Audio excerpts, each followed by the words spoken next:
Hello, hello, hello. Welcome to another episode of the Always Be Testing podcast. I'm your host, Tye DeGrange, and I'm absolutely thrilled to have Guillaume Cabane on today. Guillaume, how you doing?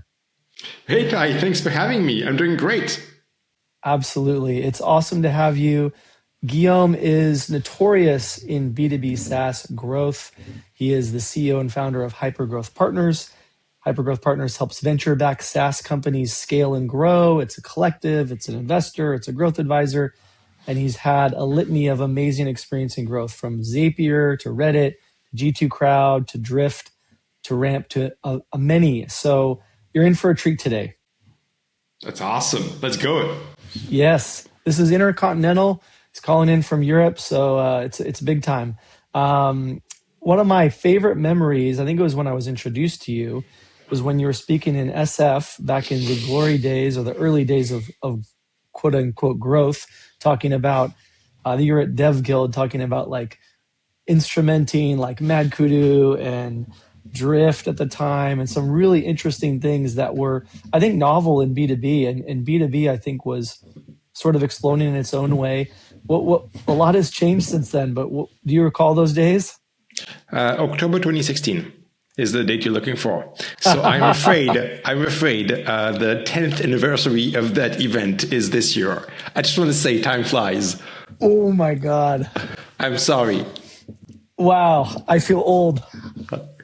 And I am now in Texas and you're now in France. Yeah, 10 years. And I was at Segment. I was the VP of growth at Segment back then. Mm-hmm. And I mean, none of the things that we know today, not even speaking about AI, but not even like GTM engineering, not even like even growth was like a very, very small, niche kind of knowledge and function. And, I was part of the few people trying to like make it exist and, battle for its existence and to prove that there was value there. But I absolutely remember those days. And maybe me and a bunch of the other people who were involved back then, we succeeded at it. Yeah, absolutely. One of the things we talked about was kind of this, conundrum of stage and do you have a growth team or not, right? You think about SaaS, you think about varying stages of funding. What are some of the like scale ups, if you will, that don't have a growth team versus those that do? How do you kind of differentiate? What are you seeing right now? Well, it's easy. Most don't. Sorry, let me rephrase that.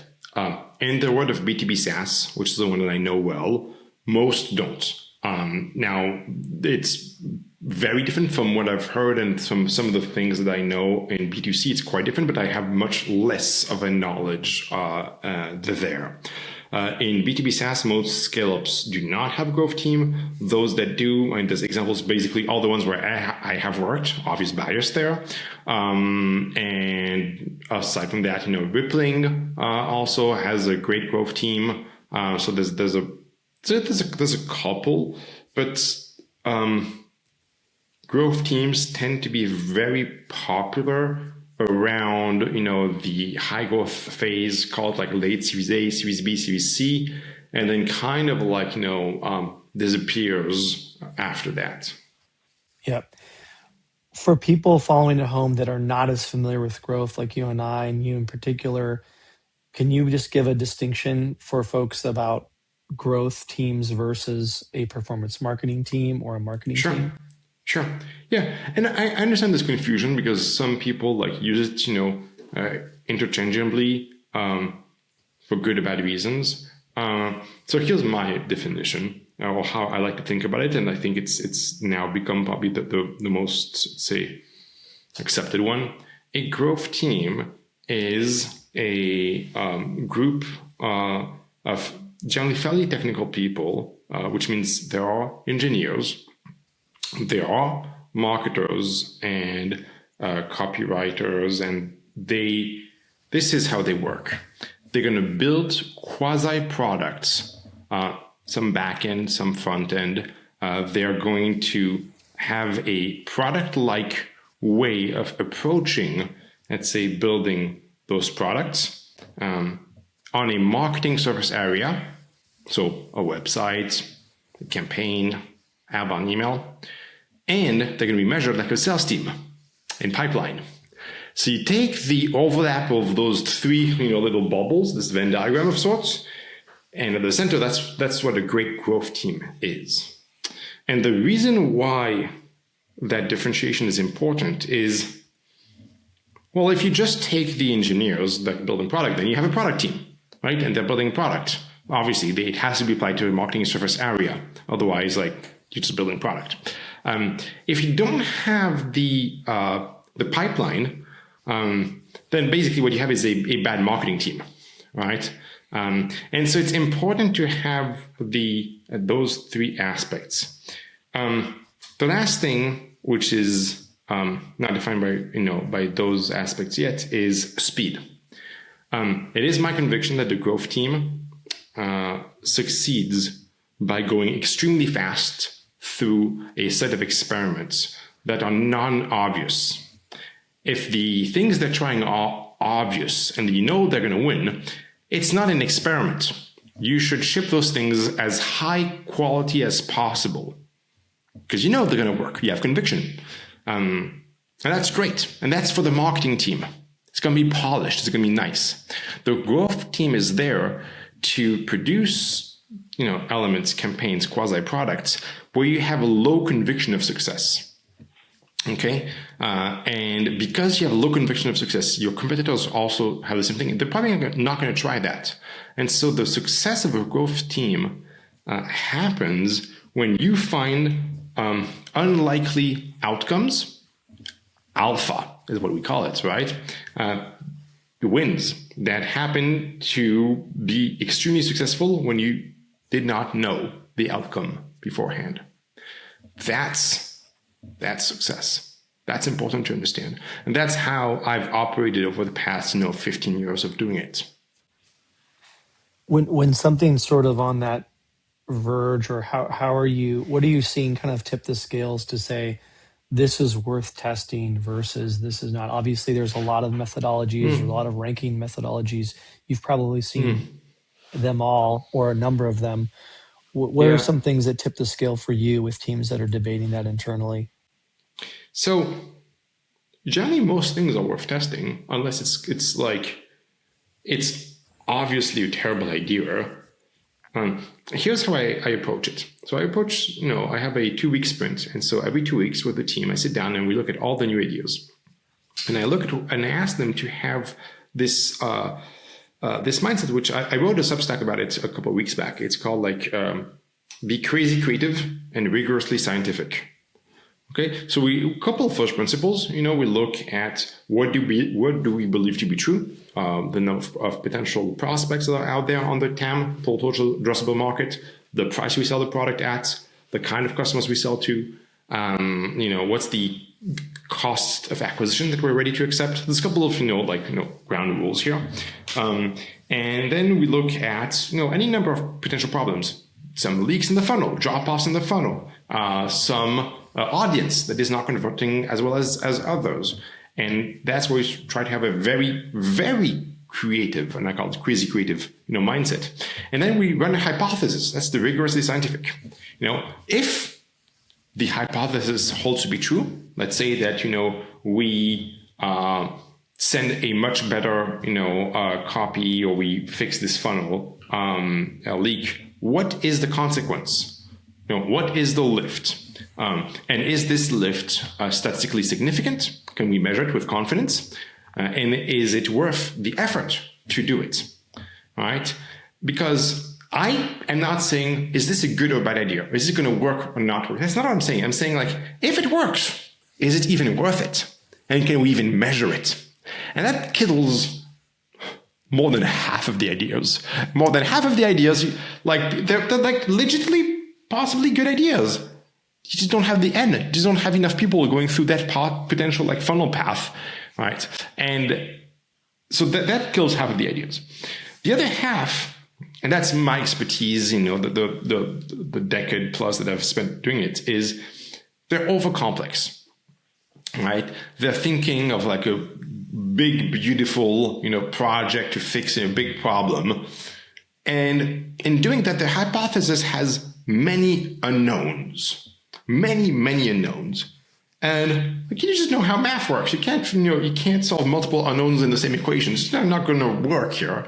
And so you got to break it down. You got to break it down in separate, smaller experiments. Okay? Is this the right audience? Is this the right message? Is this the right offer? And again, split those things apart so you can measure them accurately. And then if you want, you can bring them together.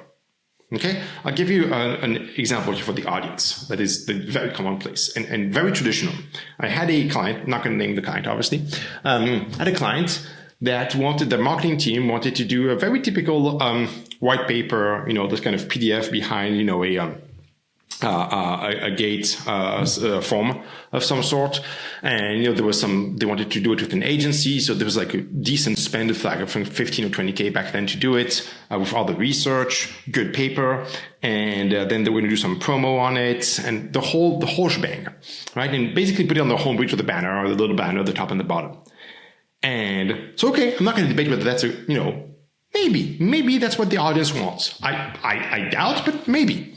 And I looked at the hypothesis, and the hypothesis goes as, well, this is what we're spending, sure, and this is the funnel performance, step by step. And I told them, just skip almost all the experiment, put the banner on the homepage, put the form, don't do the white paper yet, and tell me, do you see the conversion rate on the form? Right? Are people actually attracted to this potential white paper? And they told me, well, they're not going to get the email. Like, they're not going to care. Like, you're going to have like 15 people. Send them to it later. It's okay. Like, people are not going to sue you because they didn't get the white paper they signed for. Lo and behold, I was right. The outcome was 1/10 of what they had forecasted. And so the experiment was not worth it. So that's a good example of breaking down a big, expensive, long project into the important unknown, right? What's the click-through rate? Yeah. What's the conversion? What's the appetite for your audience for this piece of content? And that mindset can be applied across the board. Like I'm the horrible boss that always comes down and like slashes experiments into chunks, right? And I'm always going, what's the unknown? What's the N? Is this stat sig, right? Have we seen some of those things before, right? And when the team starts having, this framework, it means we can test many things very fast. If you look at Ramp, for example, like a couple of years ago, the growth team was like, a dozen people, and they were shipping 200-ish small experiments per quarter. So like, it's a big number, but like, there's 60 working days in a quarter. Ish. And so that's also not that much. It's also not that much. It's a lot, but it's not that much. But you ship 200-ish decent, well-thought experiments a quarter. Some of them are going to work. Some of them are going to be real alpha that none of the competition has thought of. And I like what you said. That's why Ramp won. That's huge. I like what you said about small versus decent. That seems like a big one from what I've gathered from folks and seen. And I think you are saying pretty clearly here, like you've got to have the small ones. Okay. You're okay with some small ones, but I would imagine you're saying you don't want all small ones. No, for sure. And generally I let people build on top of I break down something, we have some learnings. And so because those learnings, are rigorous. And so now I know, hey, this audience shows clear preference for this message, this offer, this pricing, right? When all the things controlled for, I can now apply that to a lot of other potential experiments, a lot of different channels, right? On which I'm like, hey, I already know the outcome of the message. Now I can test different channels. I can test different, so a lot of other things I can build on. Okay. And that's the issue of it absolutely. And many teams they're just fishing around. They put 4 or 5 unknowns together and they're shooting in the dark. Right. And maybe they get lucky, but I don't like luck. I don't like being lucky. Well, I love there's a de-risking element to what you're talking about, and you're, you know, semi self-critiquing, like, hey, I'm coming in as kind of the quote unquote bad guy to like poke holes in the assumptions of these hypotheses, and that's a lifesaver and a de-risker, it sounds like, right? Absolutely. And, you know, if you look at a team, you know, after a couple of quarters working with me, like, I don't need to be the bad guy. Like, they know why the framework works, and they know it's self-sustainable. Yeah, no, it's in some way you're coming in to make it more sustainable for everyone. It we in terms of like, you know, you talked about speed and experimentation. Is there like a framework in your mind around experiments on a particular cadence or a particular level that you feel like is interesting for the audience around? Okay, you should probably be about this number of them, or you should probably thinking about the volume. And you kind of touched on it, but Yeah, I think ramp is an extreme case, and people shouldn't be like, you know, stressed about that, because like most teams are not going to have you know, a dozen people working on growth. This is not going to not going to happen. And so I think at the early stage, you got to be realistic. You know, most of the people who could be listening to this, you know, are founders or, you know, early marketing executives. So you're going to have like one person running growth. And if you have one person running growth, you got to be like, I think, realistic with expectations here. And I would probably like go for something around like, you know, a handful of experiments every week or every 2 weeks. All right. And those are like, you know, not too big. And then as that growth team gets some wins and you get to like a 2-3 people, I think you can start having a more rigorous cadence of every 2 weeks and review every month of the outcomes. And sure, the number of experiments go down. It's not linear, but you're doing a bit more meaty experiments, right? And so that's kind of how I think about it. At the latest, you know, at the scale up stage, like ramp, the experiments per person actually drop because there's a lot more maintenance. But that's okay. That's okay. As long as you're shipping, you know, more experiments than all of your competitors, that's fine. You're going to win. yeah.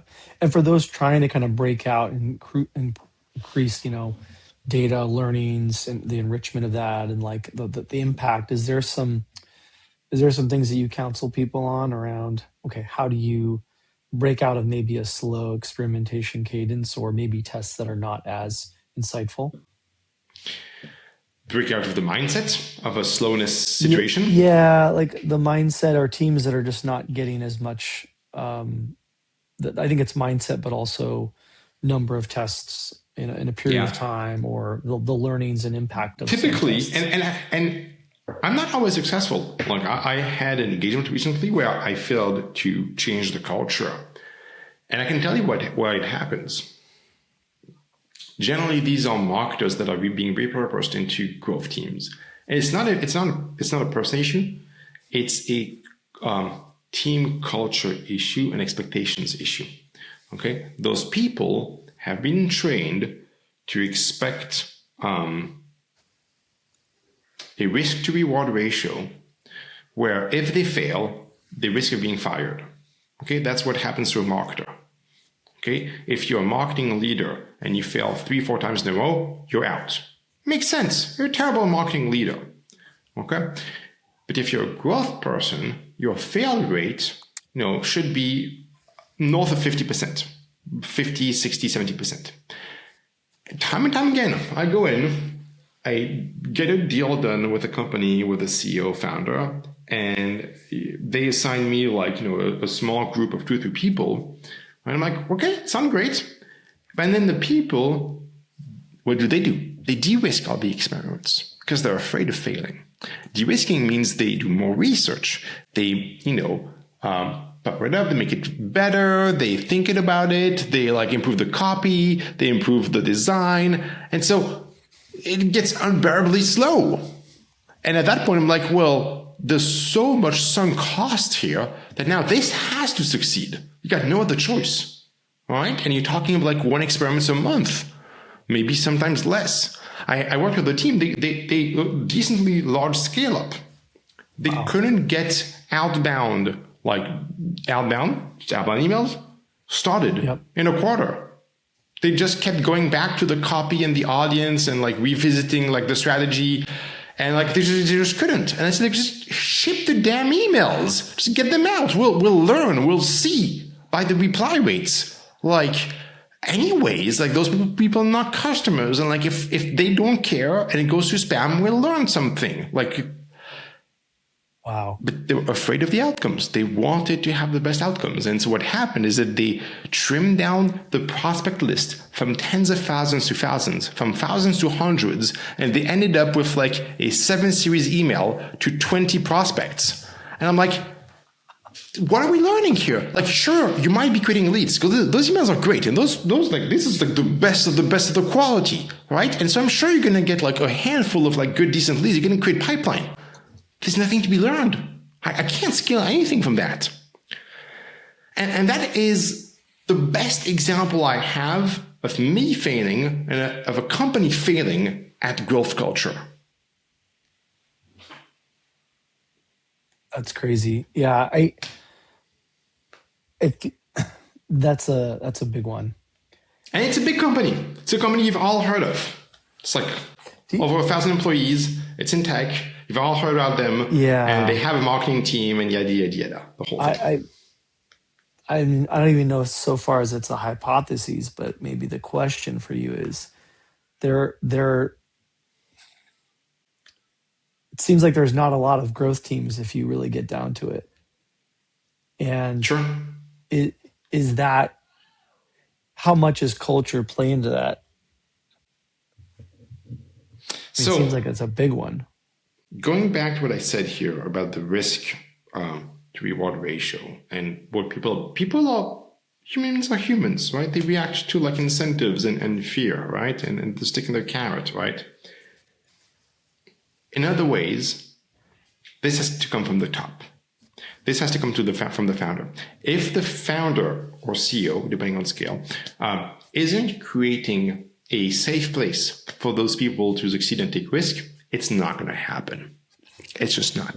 And that is why most scale-ups do no longer or do not have a growth team, right? Is because the risk to reward ratio has shifted, and the person in charge no longer supports taking that amount of risk.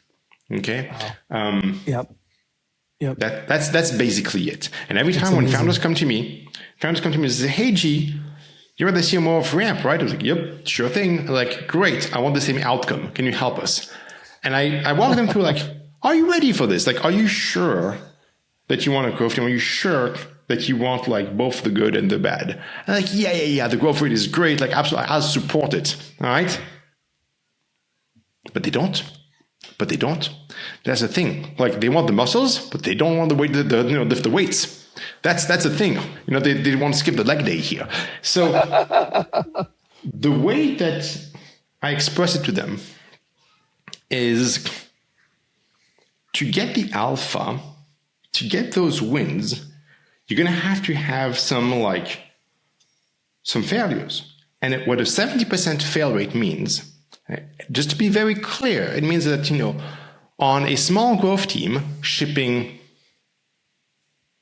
5 experiments per sprint, 10 experiments per sprint, you could go multiple months without a single win and still support their work. Are you ready for that? And is the rest of the team ready for that? Are you going to support them and say they are doing the right thing? They're on track, instead of just shifting their priorities. All right? Think about it and get back to me. All right? And I can tell you that most don't get back to me because they're not ready for that. But that is the reality.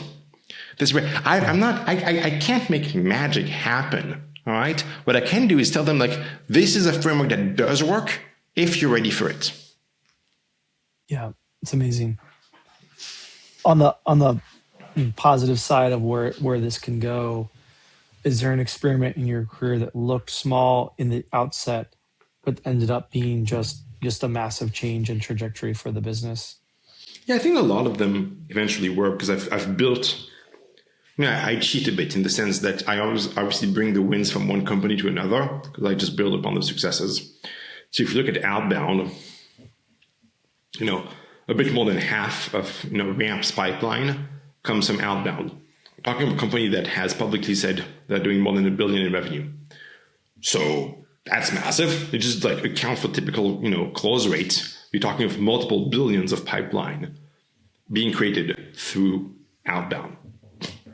So that's probably the biggest win. And sure, everybody does outbound, but to do it successfully at the scale of Ramp and to crush competition like Brex was crushed, it takes a growth team working hard on it. And to be clear, like Ramp has multiple engineers, like real engineers, working full time on supporting the outbound program.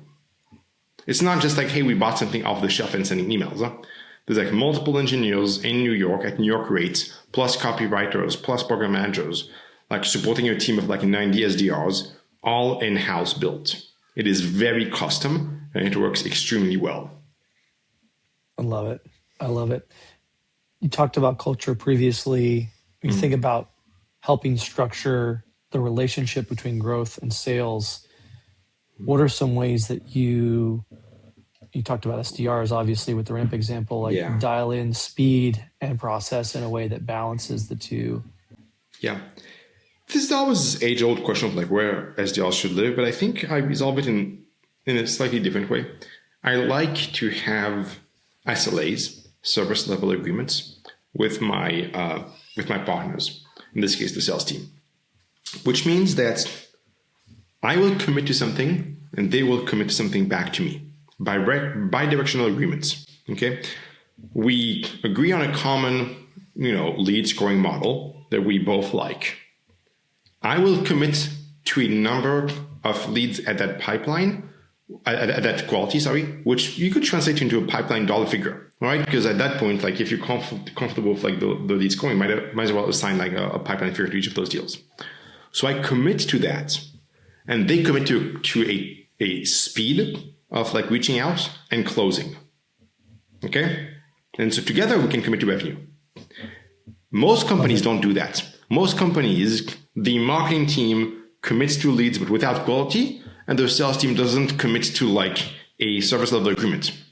And there's even more granularity to it. Generally, like when at the size of Ramp, there's like a distribution of qualities of leads because I can't just have the triple A's. All right, that's not how the world works. And so I say, hey, like, okay, I can deliver those much of triple A's and those much of like ABs and that on. And I think that we look at the close rates. I think to maximize like revenue and team effort, the triple A's you should reach out in like 30 minutes or like 1 hour, and the other ones that you have. And so like, and if we do that, all those things with the best people reaching to those things and the right distribution, then we agree together.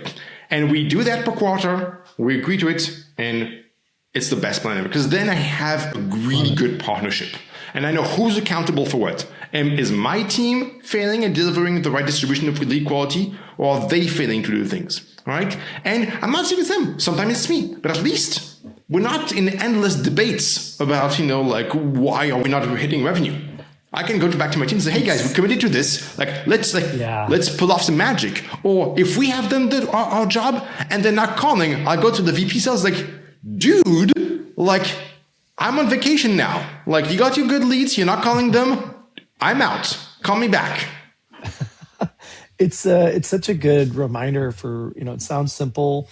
It's not easy to do, but it's doable. And I think it's such a great lesson that can be applied to so many areas of the business and cross-functional teams. It's a great reminder to people to set those up and refer back to them. Yeah. You've had, obviously a host of amazing experiences. What's a belief that you held, 10 years ago? We're thinking about how old we are and how long we've been doing this stuff, that you no longer believe now?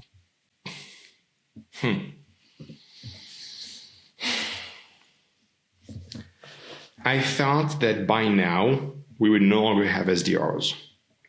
A couple of years ago, when we saw all of those like AI agents for SDRs coming out, I was like, yeah, like it's going to improve. And like by 2014, 2015, like that job function is out.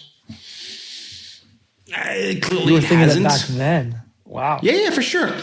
Sorry, to 2024. 2024. Okay, that feels I thought so. Sorry, right. when we started in 2022, the decade got me wrong. When we saw AI stuff in 2022, 2023, and we saw all of those like AI tools for agents like come out around 2023, I thought that by 2024, like the job function would be out. And it's not the case. It's clearly not the case. And when I look at the companies, I look at which of the companies that I talk to and know the details of has a fully automated AI agent for SDRs. There are none. There are none. I have not seen a B2B company successfully roll out an SDR AI agent and remove the humans from the function entirely. So that is a surprise. And I think it says something about, yes, there's a huge pace of progress, but no, it's not working as well as we think. That's really insightful. On the converse end, are there areas that you have found to be very much automated, very much AI driven, very much software eating that segment of the flow? Content was, and there's been ebbs and flows when content. I've been a bit in the SEO side of like, there were some areas of good quality, some areas of low quality. Content for the purpose of like, SEO, AEO, and all of that. I was like, there's no future there for humans. Like humans are like build workflows, oversee workflows, and like slightly improve it. But like, do you know somebody who's like is tasked with like a post for that company and doesn't hit an LLM once? It just like looks like a blank page in Google Docs. Is like, okay, I'm on it. See me in like 2 hours. I'll have the doc ready. It doesn't hit like LLM once. No, you're definitely gonna utilize it. Yeah, and they're probably just going to build a workflow in AirOps and get it done. All right. Yeah. On the SDR flipping back to that, I mean, maybe it's obvious, but what is there a particular piece that you think is just why behind it hasn't gotten there yet? I think the risk profile of the AI agents is lower than the SDRs because like you're quick to blame the AI, agent LLM workflow when it's like crap. And so the risk tolerance is lower. The risk profile is lower. SDRs, they're young folks out of college. They've got nothing to lose.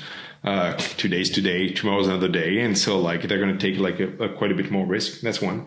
Second, the tone is just not yet perfect. All right. You try to do things at scale. Somebody like me, people in tech can still get a sense of like humanness. And we recognize the writing of an LLM inherently. And so it's not great. You got to remember that the only reason why an anonymous person you're reaching out to is maybe going to consider reading your email, maybe 1, 2, 3%, is because there's some amount of reciprocity, some amount of curiosity, but it's mostly reciprocity and respect for the fact that you're human and that you've put some effort in trying to reach out to them. And that and it only works in again, like low single-digit percentages, but that's why it works. There's no other reason, all right? They're not doing it, as an act of love for humanity. That's not why they're reading your emails. It's just reciprocity. And so you gotta get that perception, that feeling in the first couple of lines. And that's really hard to do without, at scale, without some really weird outcomes from the LM, which is like, whoa, no, no. Yet. And it's going to happen. But yet, for now, it's still hard. Yeah. Hopefully we can kind of shepherd the AI tools at our disposal in a good way. Speaking of which, the growth teams with true engineers, you think about growth teams, and you talked a little bit about those with real engineers, quote unquote. How has that thought evolved, and what are your thinking around the importance of engineers' talent on a growth team? I think most companies no longer need real engineers on the growth teams these days. It was very important at the point in time where like the growth team would manage a lot of the MarTech stack and the tech stack, and like they would make sure the data would come from like the website and all the traffic data and all the form data into analytics platforms and HubSpot and whatnot, and like all the cron jobs. And so there are a lot of back end work. And then you wanted to enrich the data with Clearbit, and you wanted to push it out to some outbound platform and maybe some ads platform. And there was maybe using some segments, some stuff like this. There's some pretty complex stuff going on there. And then you wanted to probably build some landing pages in a semi-automated way. Great. Okay. These days, there's tools for all of that. There's really good tools, and building in-house doesn't make sense for those things, right? And you can maybe even 2 years ago, you could just leverage a GTM engineer for that, leveraging to just connect those tools. But in 2026, I'm really debating whether you just can't just vibe code that stuff yourself, right? I'm seeing some platforms which are really awesome, and even people who think N8N is complicated.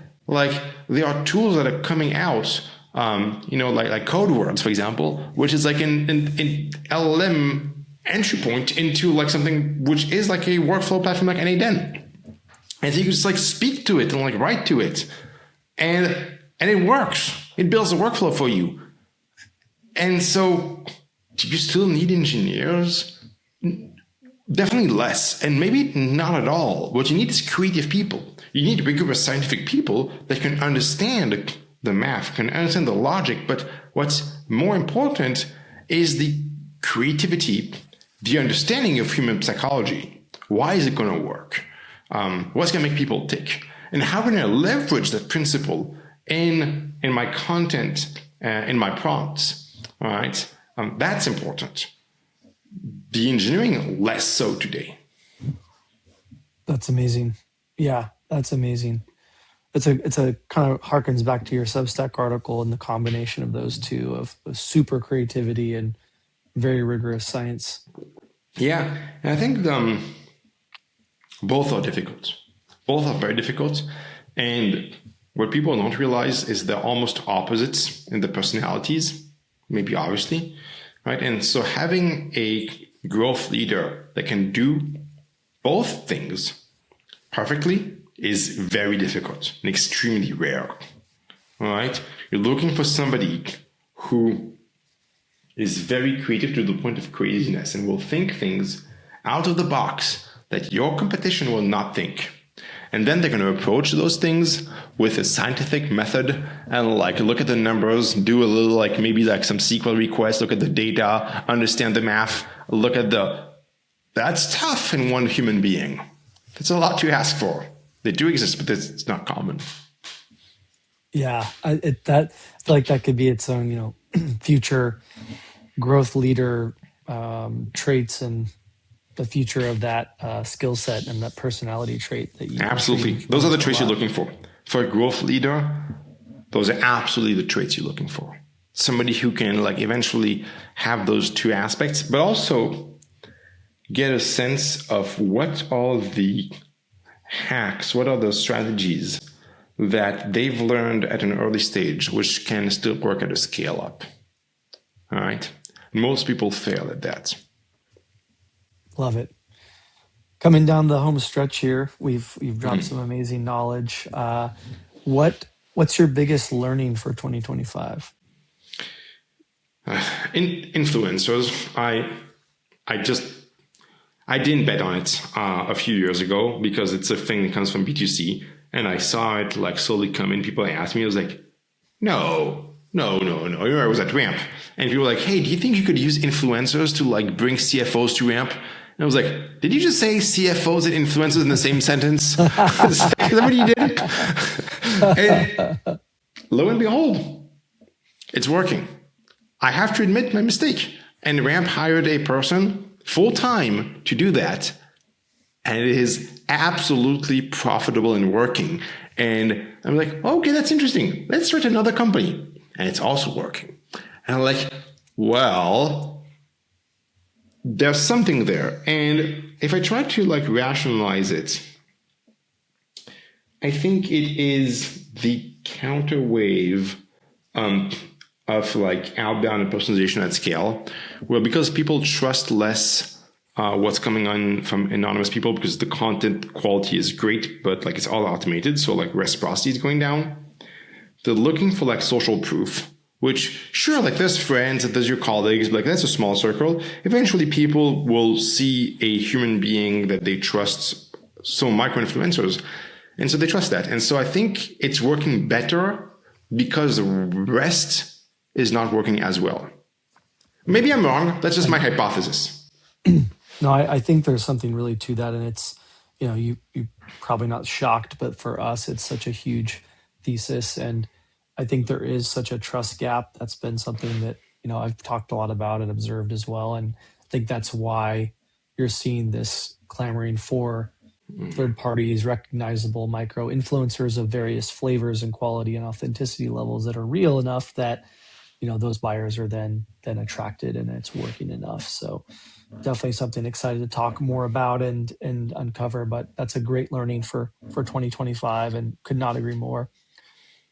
I know you've done a ton of talks, you've done a ton of writing, so people know a lot about you, Guillaume, but what's something that maybe people don't know about you or you want to share with the audience? Yeah. It's funny. I'm seeing that in my home, and like I'm a technologist. I love technology to the extreme for sure, in all aspects of my business and personal life. And what's interesting is I see like people like my wife, for example, like same age, so like we're 42, like she's starting to have like a negative reaction towards technology. So it's getting too much. It's too much for her. All right, it's like it's too much. And I was thinking about it, and I'm seeing it happen to more and more people outside of our little tech bubble. And I wonder whether it's not something we're going to see become more commonplace, where some people just they just can't jump on this wave, right? And I'm sure that's true at every technological changer, and the parents for those that still have them, some of them just didn't get on Web 2.0 or something like that. But I think with the prevalence and the importance of like this new wave with AI, the people that are going to left behind are going to be left so far behind. It's going to be like a breaking moment in society. There's going to be some people who are going to be, just think about it, some people are going to be building AI agents and like automating parts of their lives. And some people are going to be like, no, LLMs are not, like GPT is not for me. I'm out. This is going to be two different, it's not the same human race anymore. It's like, this is like two different, like we could be living on two different planets at this point. All right. Yeah. And think about it this way. When is the last time that you took an important decision without writing a prompt or querying an LLM? When's the last time that happened? When's the last time for you, Tye? Find it. Yeah. Maybe I'm going to guess maybe a year. I don't know. I mean, for me, it's like 2 years. I went back. It's like for me, it's like 2 years. You're definitely on the sure adoption end of the spectrum. That's crazy. 2 years. It's important. Think about it that way. I haven't made an important decision in life, a considered important decision, whether it's a purchase or like something that's meaningful for me, without writing something in LLM to like validate or invalidate my choice. Yeah.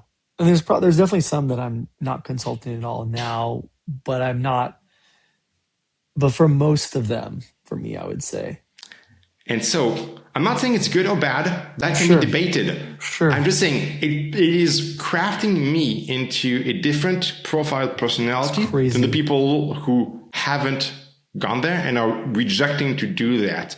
Again, not judging at all. I'm just saying we're starting to be two different, we're splitting apart. Yeah. We're splitting apart, and society is going to split apart. Whoa, that's a mind blower. That's a great mic dropper moment. I think the other thing it makes me think of is past generations. And again, we could say there's an exception to this, but, I think about from horse to car to PC. there's a percent human involvement that keeps going down. I think that's, as humans, I imagine that's got to be scary and hard for people. It's not just adopting a new technology. It's,